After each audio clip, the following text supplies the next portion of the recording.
এগুলোতে আইন শৃঙ্খলা বাহিনী ও ব্যাংকগুলোর মধ্যে সমন্বয় কিভাবে আরো জোরদার করা যায় বলে আপনি মনে করেন?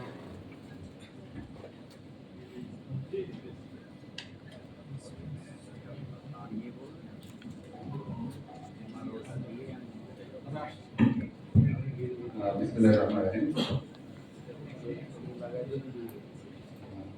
Distinguished guests, respected participants, and the representatives from electronic and press media, আসসালামু আলাইকুম। সবাইকে স্বাগতম। এবং আমি আসলে খুবই ভালো লাগছে যে আমরা আসলে এই ধরনের একটা ডিসকাশনে আমাকে ইনভিটেশন দেওয়ার জন্য। আমি আমার বাংলাদেশ পুলিশের যে ডিটেকটিভ ব্রাঞ্চ আছে সেটার পক্ষ থেকে, ওভারঅল বাংলাদেশ পুলিশের পক্ষ থেকে আমি কৃতজ্ঞতা স্বীকার করছি আমাদের ডিসিসি এর পক্ষ থেকে যে আমাদেরকে এরকম একটা সেমিনারে সুযোগ করে দেওয়ার জন্য। আসলে আপনারা যে ধরনের কথা বলেন সেটার সঙ্গে আমাদের কোলাবোরেশন অবশ্যই থাকে। সে জায়গা থেকে আমরা যেহেতু পুলিশে কাজ করি, আমরা আসলে আপনারা অপরচুনিটি থাকে, বাট আমাদের থাকে চ্যালেঞ্জেস বা ল্যাকিংস, যেটা আসলে সুইগলার বা ফ্রড বলি, যারা এগুলো ব্যবহার করে আমাদের গ্রাহকদেরকে প্রতারিত করছে। অবভিয়াসলি আমি আসলে কাজও করছি এখন, working as a cyber crime and financial crime investigation. তো সেজন্য আমাদের কাছে এই বিষয়গুলো আসলে খুবই গুরুত্বপূর্ণ।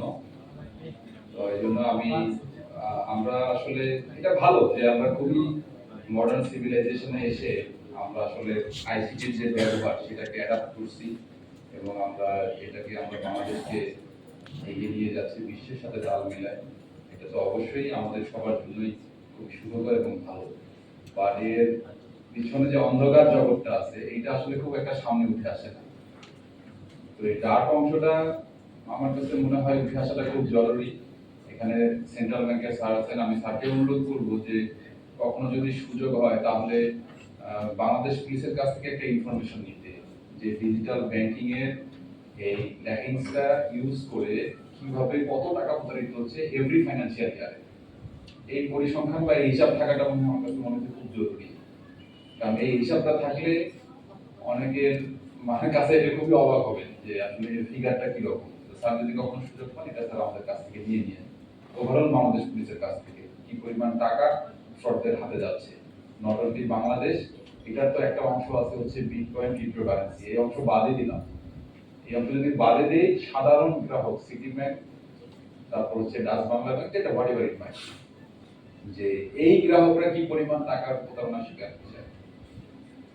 তো এই অংশ দিয়েই আমি কিছু কথা বলবো। যদি যারা এখানে প্রতিষ্ঠানের লোকজন আছেন এই অংশে যদি কাজ করার সুযোগ থাকে, অবশ্যই আমাদের জ্ঞান অত্যন্ত লিমিটেড এই ক্ষেত্রে, যেহেতু আপনারা অভিজ্ঞ, যেমন যে 20 ইয়ার্স 25 ইয়ার্স ধরে কাজ করছেন সার্ভিস দিচ্ছেন ব্যাংকিং সেক্টরে, অবভিয়াসলি অ্যাপ্রিশিয়েটেড এগুলো। তো আমরা আসলে যেমন এখানে আমরা একটা জিনিস মাথায় রাখা দরকার, আমরা কিন্তু সামহাউ সার্ভিলেন্সের শিকার, মানে আমরা যেখানেই যাই আপনি কিন্তু কিছু না কিছু ভাবে পর্যবেক্ষিত হচ্ছেন, বুঝছেন না? আমরা মনে করি যে আমরা ফোনটা বন্ধ করলাম আমাকে মনে হয় কেউ খুঁজে পাবে না, বিষয়টা কিন্তু তা না। আমি এখানে আসছি, আমার পুরো ফোনটা ওপেন ছিল, আমার এটার একটা অংশ আছে, এটা তো আপনারা বুঝেন যে কল রেকর্ড এখন সবাই জানে। এটা দেখে আমি বুঝতে পারবো আপনি সারাদিন কোথায় গেছেন। আর এরপরে যদি আপনি যান, আপনি যদি এখন একটা গ্রামের মেঠো পথ দিয়েও যান, গিয়ে দেখবেন যে একটা সিসিটিভি আছে, সিসি ক্যামেরা অবশ্যই থাকে ম্যাক্সিমাম জায়গায়, এটা কভারেজ করে। আপনি আসার পথে আপনার বাচ্চার স্কুলের বেতন দিতে হয়েছে, আপনি গাড়িতে বসে বসে বেতনটা দিয়ে দিয়েছেন, এইটার একটা রেজাল্ট কিন্তু ফোনের এসএমএস এ আসছে। আসার পথে আপনার ক্ষুধা লাগছে, ব্রেকফাস্ট করে বের হন নাই, আপনি ফুড পান্ডা অর্ডার করে একটা বার্গার গাড়িতে নিয়ে খেয়ে আসছেন। তো ডিজিটালি আপনি যাই করেন, আমার কাছে মনে হয় এগুলো ফুটপ্রিন্ট থেকে যায়, যেটা আমরা ইউজ করি, পুলিশ যেটা ব্যবহার করে এই ফুটপ্রিন্ট থেকে যায়। তো এখন শর্ট করে অনেক সময় হয়ে গেছে, আমাদের যে অংশটুকু সেই অংশটুকু আমি বলি যে লাস্টলি যে পরিমাণ এই এক এমএফএস নিয়ে যদি কথা বলা শুরু করি, তাহলে এই মোবাইল ফাইন্যান্সিয়াল সার্ভিস কথা বললে তো এটা সেশন লাগবে আলাদা একটা, স্পেশালি বিকাশকে নিয়ে বলার মতো তো অনেক কথা আছে। তো সবগুলোই ফাইন্যান্সিয়াল সার্ভিস গুলোকে নিয়ে আমাদের কথা ছিল। তারপরে বিকাশের যে প্ল্যাটফর্ম এবং ট্রানজাকশন যে হিস্ট্রি বললেন, তো এটা আসলে নিঃসন্দেহে অন্যান্য ব্যাংকিং সেক্টরকে ছাড়াই গেছে, নির্দিষ্ট স্পেসিফিক কোনো ব্যাংক থেকে। বা যত ধরনের প্রতারণা হচ্ছে এর 90% হচ্ছে এই বিকাশের মাধ্যমে। তাহলে আমরা কি করছি? আপনি একটা জায়গায় আসলে গিয়ে দেখবেন, ওই যে কথা আসে বা আমাদের অংশের কথা আসে, আমি আপনি অ্যারেস্ট হলেন, আপনাকে গ্রেফতার করে আমি কোর্টে পাঠিয়ে দিলাম, আপনি 3 মাস জেলে থাকলেন, এরপর আপনি বের হয়ে আসলেন, you are doing the same thing. তাহলে আপনাকে কোন জায়গাটায় কাজ করতে হবে এটা কিন্তু আমাদের খুঁজে বের করতে হবে, যে আমাদের আসলে কোন অংশে কাজ করা জরুরি। তো এই ফাইন্যান্সিয়াল সার্ভিসের একটু বলি, এটা বলাটা ম্যান্ডেটরি যেহেতু অনেকেই আছেন এখানে। আমাদের মানে একটা কাস্টমার অ্যাকাউন্ট করার পর এটা রিনিউয়াল করার কোনো সিস্টেম আছে কিনা আমার জানা নেই আসলে। যেমন আপনি একটা অ্যাকাউন্ট খুলে ফেলছেন, এটাই আজীবন চলতে থাকলো, আসলে আপনি ওই ব্যক্তিটা এখনো রয়ে গেছেন কিনা বা আপনার এই অ্যাকাউন্টটা আরেকজন ব্যবহার করছে কিনা, যদি বলেন যে সুযোগ নেই, তাহলে সুযোগ কিভাবে আছে এটা দেখা দিব আরেকদিন। সুযোগ তো 100% আছে।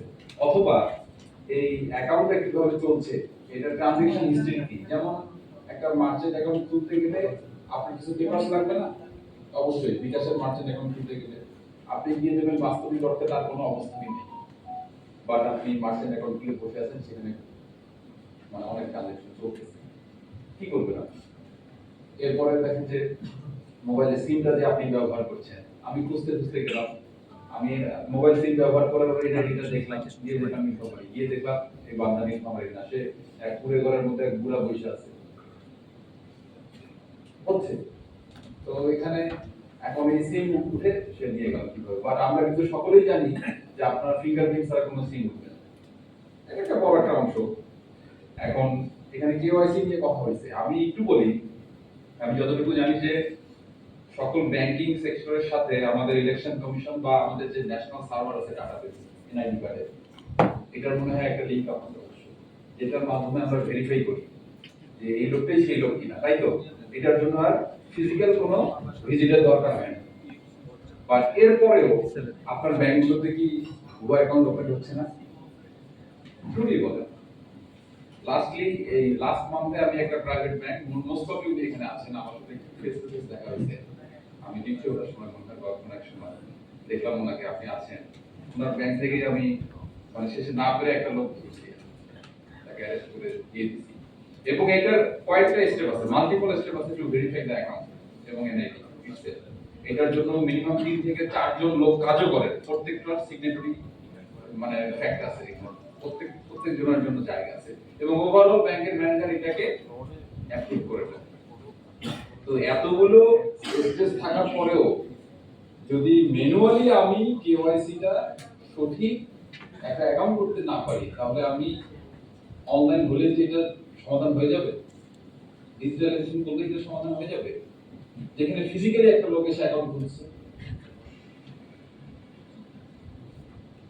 এখন আমরা ডিজিটাল হইছি অবশ্যই, এবং এটা আমাদেরকে হতে হবে যে সময়ের সাথে, এটা no doubt about that. But concern হচ্ছে, আমার কাছে মনে হয়েছে আমরা যে প্রতিষ্ঠান কাস্টমারকে সার্ভিস দেওয়ার সময় ডিজিটাল অ্যাসপেক্ট চিন্তা করব, আপনার সাইবার সিকিউরিটি তাকে দিতে হবে।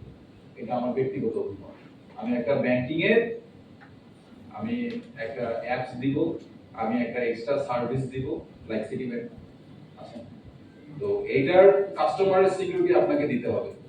আমাদের একটা সময় ছিল আরটিজিএস আমরা করতাম, এরপরে আমাদের আইবিএফটি আছে, ইন্টারনেট ব্যাংকিং ফান্ড ট্রান্সফার, এরপর ধরেন যে আমাদের সর্বশেষ যে আপডেট এনপিএস বিল নাকি এরকম কিছু। হ্যাঁ, তো এই যে আপডেট গুলো আছে, ভার্সনগুলো, ওয়ান স্টপ সার্ভিস আমরা সবাই নিতে চাচ্ছি। দেখুন আমরা পুলিশও চিন্তা করছি যে আমরা অনলাইন জিডি করব, যে অনলাইন জিডি করব, আপনি বাসায় বসে জিডি করবেন। এখন আপনি চিন্তা করেন যে কত শতাংশ লোক বাসায় বসে জিডি করবে। আপনাদের গাইবান্ধা জেলা সম্পর্কে ধারণা আছে কিনা? এটার একটা উপজেলা আছে ফুলছড়ি, এটার 4টা ইউনিয়ন হচ্ছে নদীগড় বিলি। এইটা একটা ইউনিয়ন থেকে উপজেলা সদরের হাসপাতালে যদি কেউ আসে তার 4 ঘন্টা সময় লাগে। তো উনি কি অনলাইন জিডি, এই নিরক্ষরতা সাক্ষরতার আবার প্রশ্ন আছে এখানে। তো এখন আমরা লাস্টলি যে এই এনপিএসবি কথাটা বলবো, আমাদের টোটালি টেলিগ্রাম ফ্রড সম্পর্কে আপনাদের ধারণা আছে। ফ্রড নিয়ে বলতে গেলে অনেক কথা। এই ফ্রডের যে শিকার হচ্ছে আমাদের কাস্টমাররা। আমি জাস্ট এই পয়েন্টে হিট করছি, যদি আপনাদের মনের মতো হয় যে না এটা নিয়ে কাজ করার সুযোগ আছে, আমি দেখছি আপনারা খুব অ্যাভেল করে দিচ্ছেন আর কি সবাইকে, বাট এটার কাউন্টার সিকিউরিটি এটাও কিন্তু আপনাকে দিতে হবে। আমরা বলছি অনেক সময়, যেমন বিকাশকে বলছি যে আপনি 6 মাস পর পর কাস্টমারে রিনিউ করেন, 3 মাস পর পর করেন, বা একটা ট্রানজাকশন বলে দেন যে এই স্পেসিফিক অ্যামাউন্টের বেশি ট্রানজাকশন হইতে হলে আপনার ফোন কল লাগবে। আসলে আপনি কাস্টমার নিচ্ছেন, আপনি বিজনেস করছেন, বাট আমি যখন একটা পয়েন্ট দিচ্ছি, এই পয়েন্টটা মাপতে আপনার একটু খরচ হবে, আপনার একটু কষ্ট হবে, এই কিন্তু আমরা নিতে চাচ্ছি, এটা কিন্তু নিতে হবে। এটা না নিবেন ঠিক আছে, বাট একটা সময় গিয়ে দেখবেন কেউ বাদ করবেন না। মানে আমরা সবাই একটা সময় গিয়ে একটা জায়গায় থেমে যাব, বাদ করবো না। তখন ওই যে আমরা তো আসলে অপ্রিয় হয়ে যাই সবার কাছে একটা সময় গিয়ে। তো আমি তখন যে এই অ্যারেস্টিং এর কথাটাই বলি, প্রথমে ব্যাংকে, লাস্টলি প্রাইভেট ব্যাংকে, মানে লাস্ট 1 ইয়ার কোনো ফাইন্যান্সিয়াল ট্রানজাকশন নাই, সেই একটা ছেলে হঠাৎ করে 80 লাখ টাকা সকাল 10:30টায় ঢুকলো আর 11টায় নিয়ে চলে গেল। এবং সে নিজে তার পরিপূর্ণ সুস্থ মানুষ, বাট সে যেদিন ওই ব্যাংকে আসছে, সিসিটিভি ফুটেজ দেখলাম, ব্যাংকের এক চোখ বাঁধা এবং একটা হাত ভাঙা, এভাবে আসছে। এবং এই অ্যাকাউন্টও একটা ফেক অ্যাকাউন্ট। তো একটা ফেক অ্যাকাউন্ট ওপেন হয়েছে ওই ব্যাংকে, 1 ইয়ার কোনো ট্রানজাকশন নাই। একটা তারিখ 11ই মে এই টাকাটা আসলো, 30 মিনিটসের মধ্যে এই টাকাটা উঠে নিয়ে চলে গেল। তো কোন স্টেজেই কি আমার এটা ধরা পড়বে না? বলেন, কোন না কোন স্টেজে ধরা পড়তে হবে। তো আলটিমেটলি আমরা তো আসলে অনেকদিন উপর হয়তো বা অ্যাসাইনমেন্ট থাকে যে তোমার এতগুলো অ্যাকাউন্ট ওপেন করতে হবে, জানি না এটা আছে কিনা। তারপর ব্যাংকের আসলে আমি গিয়ে যদি বলি আমি বড় ব্যবসায়ী, দেখবো যে ব্যাংকের অনেক সময় আমাদের পিছনে, তাই না? আমরা বলি না বড় বড় ব্যবসায়ী হলো আমার ব্যাংকে টাকা রাখে, আমি গিয়ে বললাম আমার টাকা রাখলো, তো একটা ট্রেড লাইসেন্স দিয়ে ওই অ্যাকাউন্টটা করছে। পরে গিয়ে দেখি বাস্তবে আসলে ওই ট্রেড লাইসেন্সের কোনো অস্তিত্ব নেই, মানে ওই ট্রেডের কোনো ঘর দোকান ব্যবসা বাণিজ্য ঢাকা শহরে কোথাও কিছু নেই। তো এনপিএসবি নিয়ে আমি যে শর্ট যেটা বলবো, যদি আপনাদের যদি কখনো সুযোগ থাকে, আমাদের এই ফ্রডটা ব্যাপক হচ্ছে, যেটা লক্ষ লক্ষ কোটি কোটি টাকা ছাড়াই যাচ্ছে, এবং ডেইলি ওভারঅল কান্ট্রি এটা হচ্ছে 10 কোটি 20 কোটি টাকা ট্রানজাকশন হচ্ছে ফ্রডের মাধ্যমে। অ্যামাউন্টগুলো ছোট ছোট জন্য হয়তো আমাদের নেগলিজেবল হয় না আর কি, বাট যার গেছে তার কাছে তো ওটা অনেক গুরুত্বপূর্ণ এই টাকাটা, ছোট ছোট টাকাটা। তো এটা যদি কখনো সুযোগ হয় যে আপনারা মানে খুব দ্রুততর সময় সার্ভিস দিতে চাচ্ছেন, বাট পাশাপাশি আসলে কাস্টমারের বিষয়টা এনশিওর করার জন্য এই জন্য একটা ফোন কলের ব্যবস্থা রাখা যায় কিনা, এই ফান্ড ট্রান্সফারটার মধ্যে একটা ফোন কলের ব্যবস্থা করা যায় কিনা। আর এইটা আমাদের কাছে মনে হয়, হয়তো আপনাদের কাছে কঠিন মনে হয়, অ্যাকাউন্টের টাকাটা যে ডেস্টিনেশন অ্যাকাউন্ট আছে, এই জায়গাটা নিয়ে কাজ করার সুযোগ আছে কিনা আপনার ডেস্টিনেশন অ্যাকাউন্টে আপনি দেন। আপনি তো আসলে কুইক পসিবল, তাই না? আমরা আসলে ভালো কিছু চাই, এটা হচ্ছে একটা বড় সমস্যা এখন। বেস্ট পসিবলটা চাই, বাট এটা খুব স্বল্প সময়ের মধ্যে হতে হবে। তো এটা আসলে কঠিন, ম্যানেজ করা কঠিন, এর মধ্যে লুপহোল থেকে যায়। সেজন্য আমরা মনে করি যে কিছু বলবেন।